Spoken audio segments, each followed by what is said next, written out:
According to statistics by the International Labour Organization, 75 million young people are out of work worldwide every year, and youth unemployment has soared in both developed and developing countries since the 2008 global financial crisis.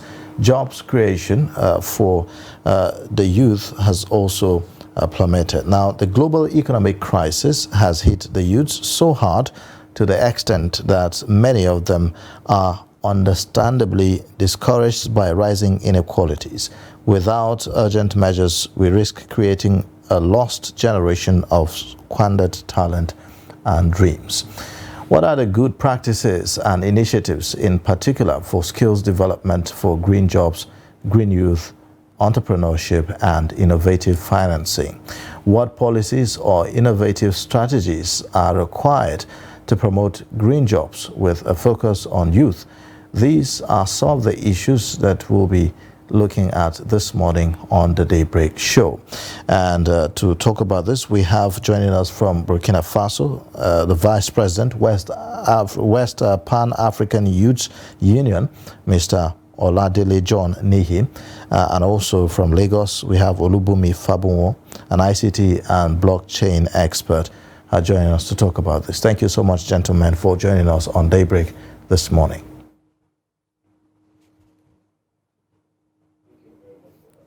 All right. Yeah, so if I may begin with you, Mr. Oladele, perhaps let's talk about the opportunities therein for young people in the green economy to start up this conversation in the midst of the energy transition that the world is experiencing right now.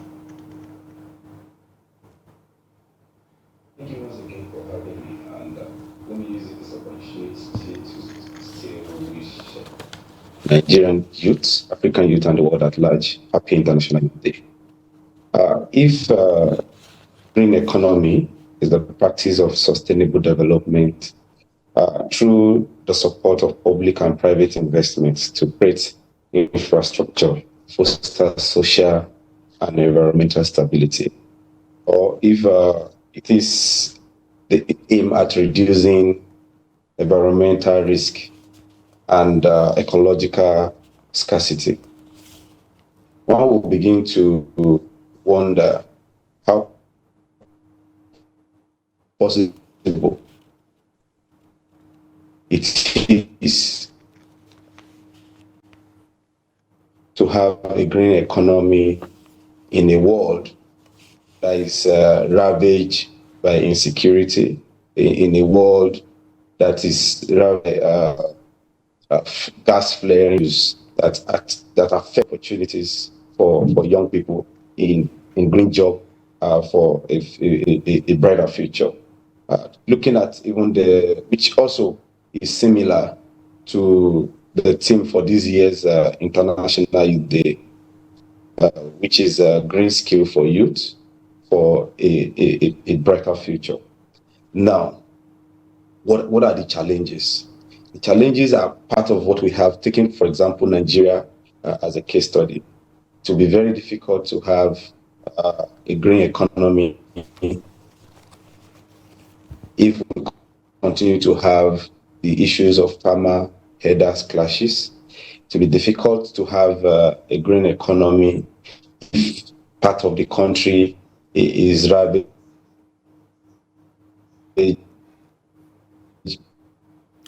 okay.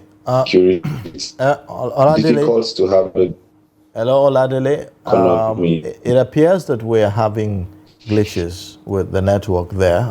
So let's see if we can fix that and get back to you. Gas hello, can you hear me? Thank God, though painful, for the removal of statistics and what we are seeing. Can I hear you clearly? I'm hearing you clearly. Can you hear me? It appears we'll have to go to our other guest, Olubunmi Fabunwo, while we try to see if we can get your network sorted, because it appears that there are glitches and we cannot really comprehend what you've been saying. Hello? I can actually hear you clearly from here. Can you hear me now? I'm hearing you clearly. Okay, great. So perhaps we should just start by talking about what the green economy is. There are probably some of our viewers who are watching and they try to wrap their heads around what are you talking about? What is green economy and the opportunities there for young people? Yes, I was trying to explain that a green economy is said to be the practice of sustainable development through the support of public and private investment to create infrastructure and foster social and environmental sustainability. So going by this definition, which also could mean that an economy that's where we reduce the devastating effects of climate change and also reduce environmental risk. If we go by this definition, we begin to ask ourselves, how can we have a green economy in an environment that is ravaged with insecurity? How can we have a green economy in an environment where we have, like in the case of Nigeria, issues of herders-farmers clash? How can we have a green economy in a society with lots of deforestation? How can we have a green economy in an environment where we have gas flaring at its peak? So looking at all these, I think it is first important that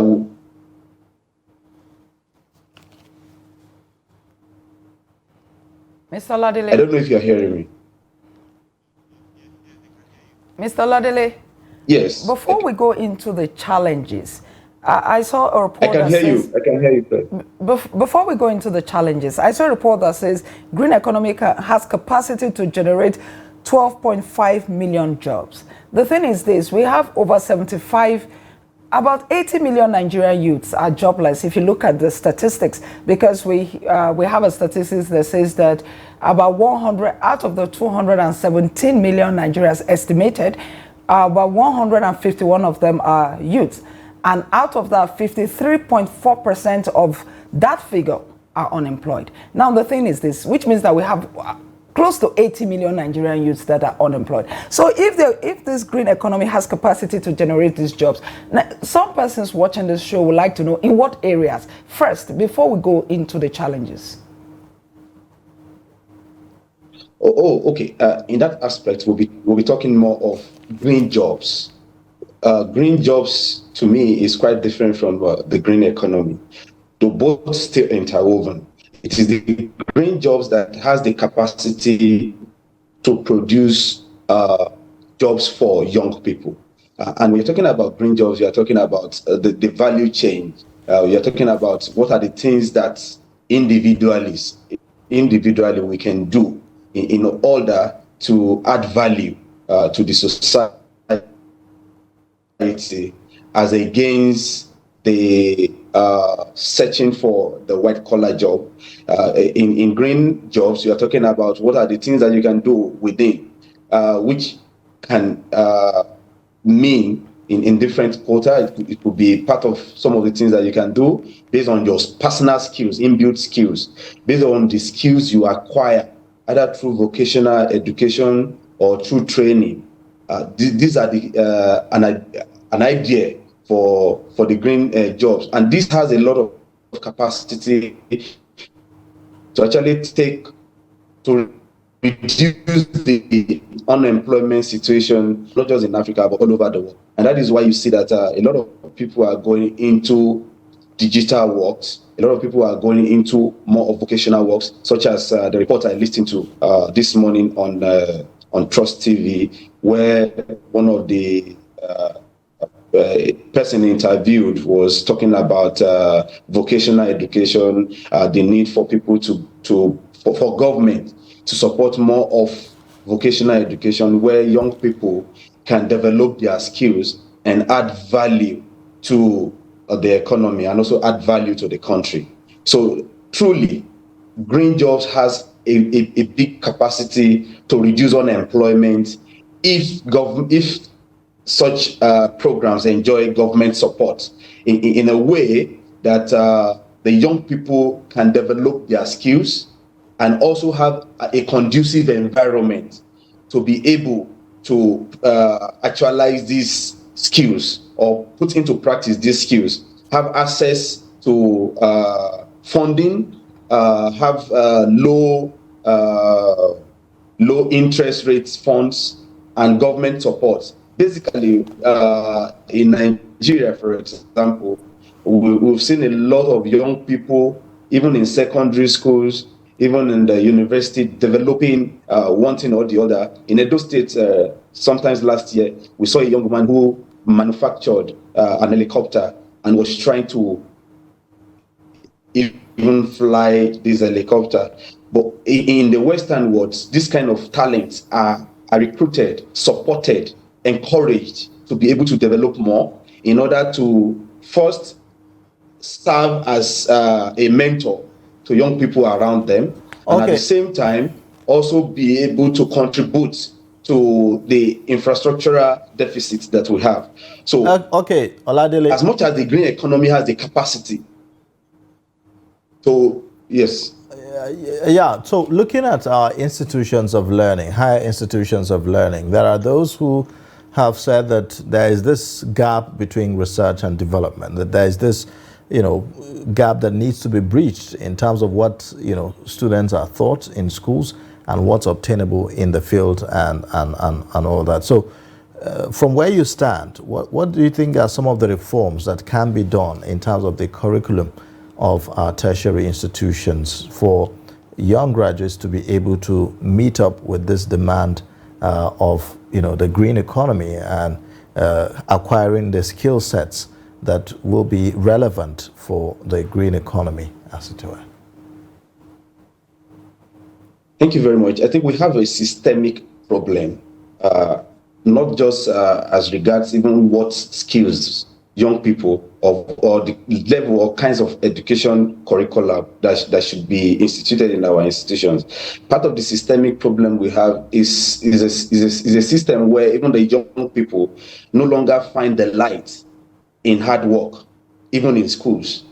You see a situation where a young man who, while they were in the university, was studying very hard to come out with flying colors, and at the end of the day, coming out with first class, and then a colleague of his or hers, who they went to the same university but very unserious, coming with a lower grade, is now working in more juicy offices than the ones who have the better grades. So encourage the value system, the reward system in the country has actually depleted the level of skills, education, and even commitment to the nation.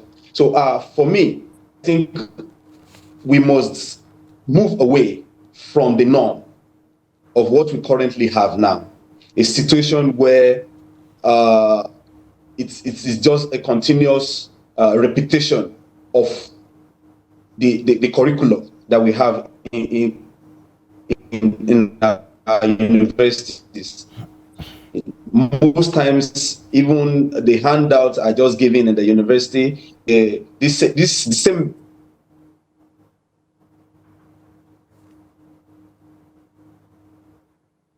Okay. Mr.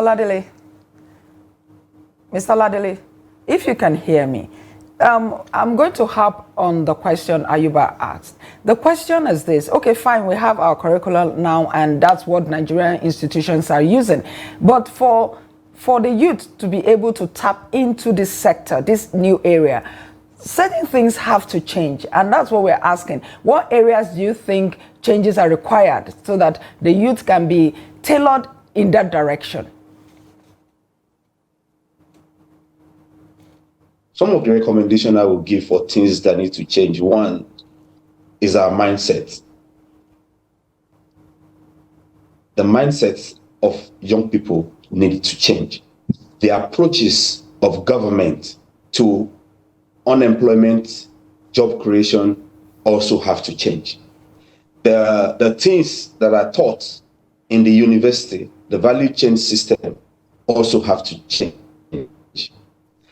By the time you put all this together, you now discover that the level of commitment that we have from young people, the level of commitment that we have from government, the enabling environment that is provided by government, the skills that are acquired by young people can now be aggregated in order to have a reduction in the unemployment rate, a prosperous nation, and a green environment that is conducive.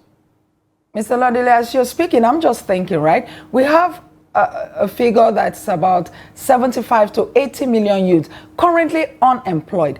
And we're talking about the need to acquire the skills, the need for government to key into it and all of that. How long will all of this take before the youths can actually begin to get jobs in this area? A huge number of the percentage of these young people who are unemployed are in two different categories. There are some who are even unemployable because they have not acquired the needed even for what they carry as credentials. Also, there are some who have the needed skills, who have the required qualification, but there's not even a space in the civil service for them. So in order to reduce this huge number of unemployment, we must prioritize vocational education. So what I'm recommending, what I'm saying in essence is the figures will keep increasing if every one of those who are graduating from universities, coming out of the youth service, are looking up to government for job. Government cannot provide the needed job for all her citizens. And that is why we must follow the aspect of creating an enabling environment to encourage those who have skills, who will in turn engage more people in their skills, thereby reducing the rate of unemployment. There's no how a government or a country can provide job for all her citizens.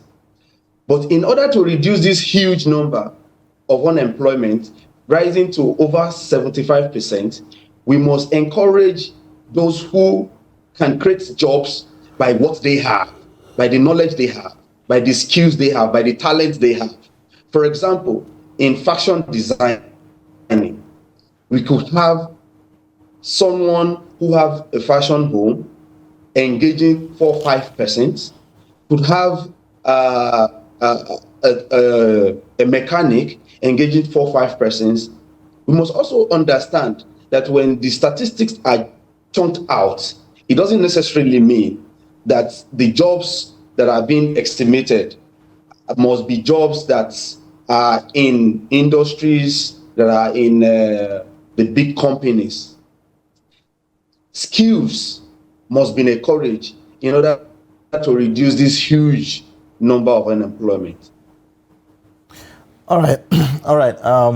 Oladile, how well do you think that we have taken, for instance, things that have to do with STEM, talking about science, technology, engineering, and mathematics? These are some of the subjects that, are relevant to the issue of, the green economy, because it's mainly about innovations that are environmentally friendly. It's mainly about, sciences and technical skills that will help in bringing up things that will help to move away from what we are used to, for instance, fossil fuels and the rest. So in that regard of, say, science, technology and the rest, we know how, it requires a lot of funding to be able to do some of these things. So what can we do differently in our approach to encourage more people to key into this subject or these fields of endeavors?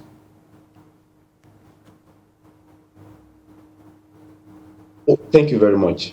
Obviously, when we look at the happenings in the developed world, United States, different countries, Germany, even Russia, there is no nation that can move from developing to developed nation today without technology.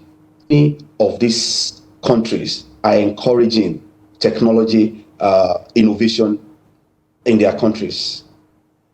In Nigeria, for example, how many institutions, how many universities have the needed equipment, the needed gadgets, even for learning, for those who are in the science courses? So it is very difficult to have a situation where we boost or we encourage or we are able to break out of the system.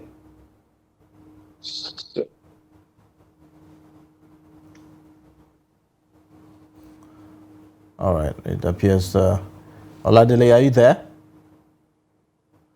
It appears that we've lost Oladele there, talking about, his perspectives on the issue of the green economy. Well, this is indeed a big challenge. If you take this in the light of, some of the calls by stakeholders for the Western countries or European countries to fulfill the $100 billion climate fund pledge that have been made to developing countries, this, will continue to be an international conversation, because it appears that it has gone beyond, the developing countries. It's a global issue that needs to be addressed from that angle. Yes, but I'll come back to what I always say. The developing nations need to do more. They need to, okay, fine. So it's one thing to call on the US and other countries to make good their pledges and all of that. That's fine. But how about at home? What are the individual countries on the African continent doing to make sure that things get better for themselves? I was going to ask Mr. Ladele earlier that how can youth in Nigeria, for instance, engage the policymakers to make this a reality while we wait for whatever it is that we're waiting for from the West? We can't always just say, sit down and say, okay, this country has promised us this amount of money, let's wait until it comes in. Some of the arguments that have been put forward by the developing countries is that, look, this is capital intensive. If you talk about energy transition, if you're talking about, having a more sustainable economy, the green economy, and all that, it's capital intensive. It requires quite a lot. I mean, today we are talking about fossil fuels. We are talking about how the price of fuel has gone up and Nigerians are really struggling and are battling, So if, for instance, we have infrastructure that can take care of other options, in place, then Nigerians would be able to have some succor, in all of this. But then the lack of infrastructure and the lack of funds to invest in those areas. We have some of the minerals deposited on the continent. So that one is God's gift already, right? For instance, there's lithium that can be used to make batteries for the electric cars that are going to come and all of that. So, okay, you already have this raw material. The next thing is engage all the researchers and say, okay, fine, how do we go about this? Not just say, okay, you're waiting until this money comes. Okay, what if the money doesn't come? And then you have this deposit here. What do you do? Exactly. Well, the money, the African leaders or Africans feel entitled to that money. You know why? Because many people feel that Africa is the least contributor to the issue of climate change. Yeah, that's true. And so the major emitters, that's people in the European countries, and the rest, should see this as a responsibility. I agree. They are behind all that is going on, and that they should champion this and lead. I'm not saying that they shouldn't bring the money. I'm just saying that should be one of the channels through which you raise funds. Look inward and say, okay, what can we do going forward to say, okay, you already have this mineral deposit. Yours is to see how you can harness it to make something out of it, right? So I'm not saying the West and the bigger emitters and all of that should not bring the money. They should, but Africa needs to do more. What about the technical know-how? You need some experts to come into play. You need, let me not say you. I'm sure if you even look, if you even look within, you find some, or just bring in a few, let them teach those that are on ground, and let them go back, and those on ground will take over. Yeah. Well, it's a conversation that is ongoing, and I believe that we'll continue to have these conversations and touch all the perspectives that needs to be touched as far as the issue of climate change and also the green economy is concerned. Unfortunately, we're unable to get back our guest who is joining us virtually from Burkina Faso.